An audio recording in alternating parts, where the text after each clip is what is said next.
ఈరోజు 5 నియోజకవర్గాలుకి న్యాయం జరిగింది.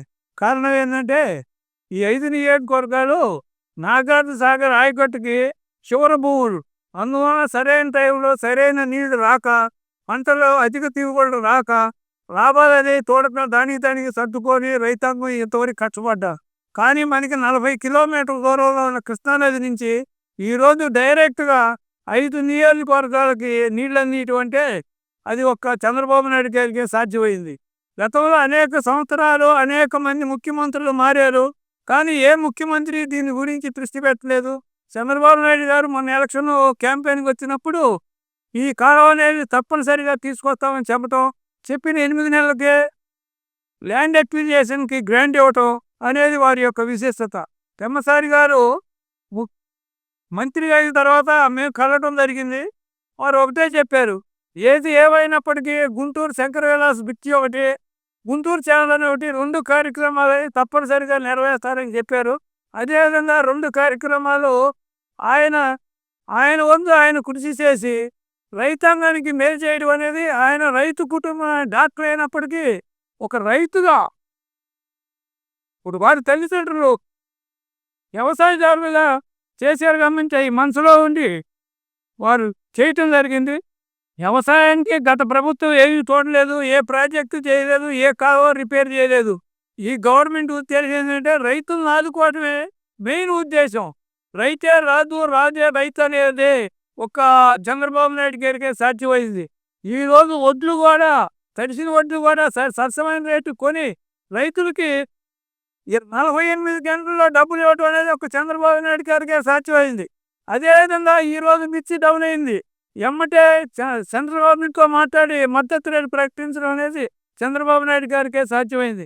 అదేవిధంగా ఈరోజు ఈ గుంటూరు ఛానల్ అనేది ఈ రోజు కాదు, ఇది బ్రిటిష్ గవర్నమెంట్లోనే ప్రతిపాదనలు జరిగినాయి. కానీ వారు చేయలేదు. తర్వాత బ్రహ్మానంద రెడ్డి గారు ముఖ్యమంత్రి అయినప్పుడు మన నాగార్జున సాగర్ కాలువలో కాలువలు తవ్వటం మొదలుపెట్టింది. ఈ గుంటూరు ఛానల్ ప్రతిపాదన వచ్చినప్పుడు సాగర్ నీళ్ళు వస్తున్నాయి కదా, ఈ నీళ్ళు ఎందుకని ఆయన దీన్ని పక్కన వేయటమే మన దురదృష్టం. లేకపోతే 50 సంవత్సరాల నుంచి ఈ ప్రాంతం అంతా సస్యశ్యామలంగా తూర్పుగోదావరి జిల్లాలాగా ఉండాల్సిన ప్రాంతాన్ని దుర్భిక్షంగా కనీసం తాగటానికి నీళ్ళు లేకుండా చేయటం అనేది గత ప్రభుత్వాలు చేశారు. కానీ ఈ ప్రభుత్వం చంద్రబాబు నాయుడు గారు ఒక 5-6 సంవత్సరాలు, ఒక 10 సంవత్సరాల్లో తూర్పుగోదావరికి మించిన ఇక్కడ అభివృద్ధి అనేది, ఇక్కడ పచ్చదనం అనేది కనపడుతుందని తెలియజేస్తూ, అదేవిధంగా ఈరోజు విజయవాడ నుంచి నాగార్జున సాగర్ నగరికల్లు దగ్గరికి 4 లిఫ్ట్లో నీళ్లు పంపించడం అనేది అది ఒక చంద్రబాబు నాయుడు గారికి సాధ్యం కాబోతున్నారు. అదేవిధంగా ఈ పోలవరం ప్రాజెక్ట్ అనేది గతం అనేక ప్రభుత్వాలు మారినాయి, ఏ ప్రభుత్వం ఏది చేయలేదు, కొబ్బరికాయలు కొట్టడం తప్పితే. కానీ చంద్రబాబు నాయుడు గారు పోలవరం అనేది ప్రపంచంలో ప్రఖ్యాతిగాంచిన ప్రాజెక్టు పోలవరం.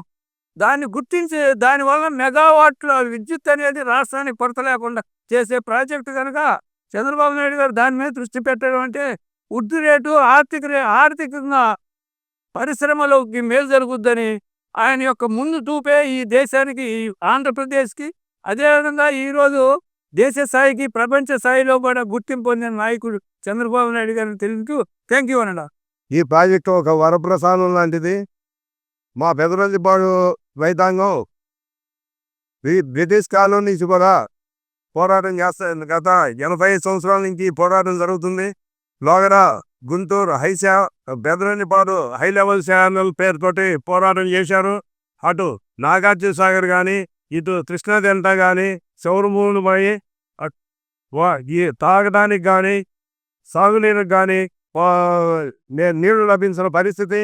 ఇప్పుడు ఈ ప్రాజెక్టు వల్ల 50 గ్రామాలకి త్రాగునీరు, మరి నాగార్జున సాగర్ ప్రాజెక్టు థైలాండ్ భూములకి ఇటు కృష్ణా డెల్టా భూములకి ఇప్పుడు సాగునీరుకి దాదాపు ఒక 60-70 వేల ఎకరం కొత్త ఆయకట్టు కానీ, లోగడుండ ఆయకట్టు స్థిరీకరణ కానీ జరుగుతుంది.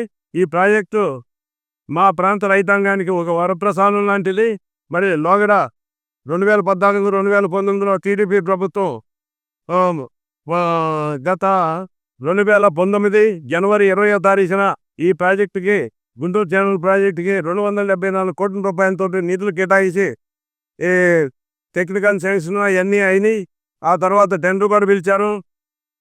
తర్వాత వచ్చిన ప్రభుత్వం ఈ ప్రాజెక్టును రద్దు చేయటం, మళ్ళీ చంద్రబాబు గారు ఈ ప్రాంతానికి ఎలక్ట్రికల్ శాఖలో వచ్చినప్పుడు ఈ ప్రాంత రైతాంగం అంతా కూడా ఈ ప్రాజెక్టు గురించి అడగటం, చంద్రబాబు గారు ఎలక్షన్ హీరింగ్లో హామీ ఇవ్వటం, మరి ఈ బడ్జెట్లో 100 కోట్ల రూపాయలు ఈ ప్రాజెక్టుకి కేటాయించడం మరి ఈరోజు మనకి ఎంతో సంతోషదాయకం. ఈ ప్రాంతం రైతాంగం బాగా పంటలు పండించడానికి కానీ, 2 పంటలు పండించడానికి కానీ, ఈ వాణిజ్య పంటలు పండించడానికి కానీ, త్రాగునీరుకు కానీ, సాగునీరుకు కానీ ఈ ప్రాజెక్టు ఒక వరప్రసాదం లాంటిదని చెబుతూ, నిన్న కూటమి ప్రభుత్వం ప్రవేశపెట్టినటువంటి బడ్జెట్ ఇది ప్రజారంజక బడ్జెట్. వ్యవసాయ రంగానికి పెద్దపీట వేయడం జరిగింది. అదేవిధంగా అభివృద్ధి కార్యక్రమాలకి, అదేవిధంగా అన్నిటికి కూడా మంచి పెద్దపీట వేయడం జరిగింది. గత ప్రభుత్వంలో విస్మరించినటువంటి అన్ని వ్యవసాయ రంగం కానీ, అదేవిధంగా అభివృద్ధి కార్యక్రమాలకు కానీ, సంక్షేమానికి, అదేవిధంగా అభివృద్ధికి, అదేవిధంగా అన్ని రంగాలకి కూడా సమానంగా బడ్జెట్ ప్రవేశపెట్టడం ఇది ప్రజాకర్షక బడ్జెట్. కూటమి ప్రభుత్వం 3 లక్షల కోట్ల రూపాయల బడ్జెట్ను ప్రవేశపెట్టడం జరిగింది. ఈ బడ్జెట్లో ముఖ్యంగా వ్యవసాయ రంగానికి 48,000 కోట్లు కేటాయించటం రైతుల పట్ల ఈ ప్రభుత్వానికి ఉన్న చిత్తశుద్ధి నిదర్శనం. అట్లానే కూటమి ప్రభుత్వం హామీ ఇచ్చినటువంటి అన్నదాత సుఖీభవ కానీ, అదేవిధంగా మహాశక్తి పథకానికి కానివ్వండి, అదేవిధంగా అమ్మ తల్లి వందనం కానివ్వండి, అదేవిధంగా కూటమి ప్రభుత్వం హామీ ఇచ్చిన ప్రతి కార్యక్రమానికి కూడా బడ్జెట్లో ప్రవేశపెట్టడం, బడ్జెట్లో కేటాయింపులు జరగటంతో ప్రజలందరూ కూడా హర్షాతిరేకాలు వ్యక్తం చేస్తున్నారు. ఇది మాటల ప్రభుత్వం కాదు, ఇది చేతల ప్రభుత్వం అనే మరోసారి రుజువైంది. ప్రజలందరూ కూడా రాబోయే రోజుల్లో మంచి జరగాలని, ఈ ప్రభుత్వం నిర్ణయాలు బాగుండాలని, అదేవిధంగా రాష్ట్ర ప్రజలందరూ సుఖ సంతోషాలతో ఉండాలని చెప్పి ఈ సందర్భంగా తెలియజేస్తాం.